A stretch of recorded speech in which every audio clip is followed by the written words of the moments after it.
Good morning everyone. मैं doctor Nandi Sharma, BCom part second income tax में fringe benefits के बारे में बात कर रही थी।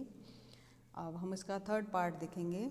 इसमें हम लेते हैं कि यदि क्रेडिट कार्ड की सुविधा नियोक्ता ने अपने कर्मचारियों को दी है तो उसका मूल्यांकन हमें कैसे करना है, यानी valuation of perquisite in respect of credit card. यदि नियोक्ता द्वारा कर्मचारी या उसके परिवार के सदस्य को यह सुविधा नियोक्ता ने दी है कि उनके परिवार के सदस्यों द्वारा किए गए व्ययों का, जिसमें सदस्यता शुल्क या वार्षिक शुल्क भी शामिल है, का भुगतान क्रेडिट कार्ड या एड ऑन कार्ड द्वारा किया जाता है, तो ऐसी भुगतान की राशि इस अनुलाभ का मूल्य होगी। वह उसके वेतन की आय में उसको जोड़ा जाएगा। यदि ऐसा व्यय पूर्णतः कार्यालय के कार्यों से संबंधित है तो कुछ शर्तें पूरी होने पर इस सुविधा का मूल्य 0 होगा। अब शर्त यह है कि ऐसे व्यय की राशि, तिथि एवं प्रकृति का संपूर्ण लेखा नियोक्ता द्वारा रखा गया हो। और दूसरा है, कर्मचारी इस बात का एक प्रमाण पत्र दे कि ऐसा व्यय पूर्णतः एवं केवल कार्यालय कार्य के लिए ही उसने किया है, यानी जो क्रेडिट कार्ड से पेमेंट किया है उसने नियोक्ता के, वो केवल ऑफिस पर्पज से ही उसने किया है। ऐसे खर्चों का सत्यापन व प्रमाणन कर्मचारी के उच्च अधिकारी द्वारा भी किया जाए, यानी उसका जो ऑफिसर है वो इसको प्रूव करे कि ये खर्चा केवल ऑफिस के कार्य के लिए ही किया गया है। नेक्स्ट है, यदि ऐसे खर्चे यदि मनोरंजन से संबंधित है, वह कर्मचारी इसे कार्यालय संबंधी होने का दावा करता है, तो ऐसे व्ययों का विस्तृत ब्यौरा, मनोरंजन का उद्देश्य, प्रकृति व मनोरंजित व्यक्ति, ये सब उसको रखना होगा।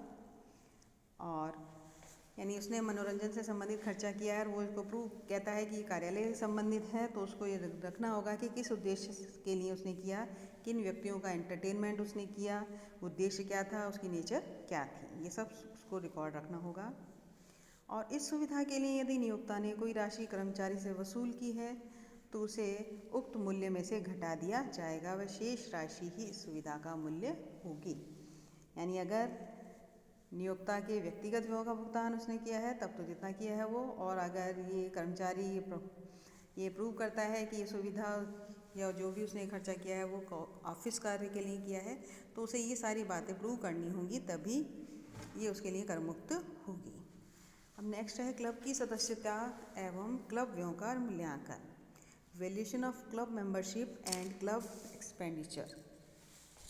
यानी यदि नियोक्ता द्वारा कर्मचारी या उसके पारिवारिक सदस्यों के लिए किसी क्लब की मेंबरशिप या क्लब में कोई राशि व्यय की राशि का भुगतान या रियम्बर्समेंट किया गया है, तो ऐसी भुगतान की गई राशि सुविधा का मूल्य होगी, वह कर योग्य होगी।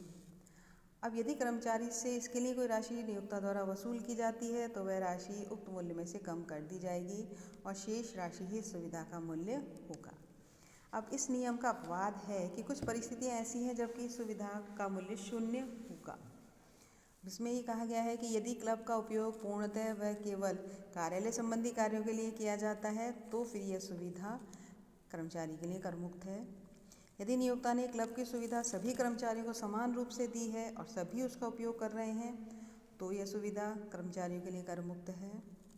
और यदि नियोक्ता ने किसी क्लब की निगमीय सदस्यता ले रखी है, कॉरपोरेट मेंबरशिप ले रखी है, वह इसका उपयोग कर्मचारी या उसके परिवार का कोई सदस्य करता है, तो सुविधा का मूल्य निर्धारित करते समय निगमित सदस्यता प्राप्त करने पर चुकाया गया मूल्य शामिल नहीं किया जाएगा। यानी कि कॉरपोरेट मेंबरशिप जो ली थी उसको शामिल नहीं करेंगे, इसके अलावा जो खर्चा नियोक्ता वहन करेगा वो कर्मचारी की आय में जोड़ दिया जाएगा।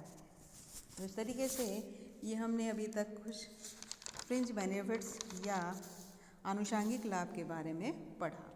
अब इसे आगे हम करेंगे विशेष कर्मचारियों के लिए कर योग्य अनुलाभ।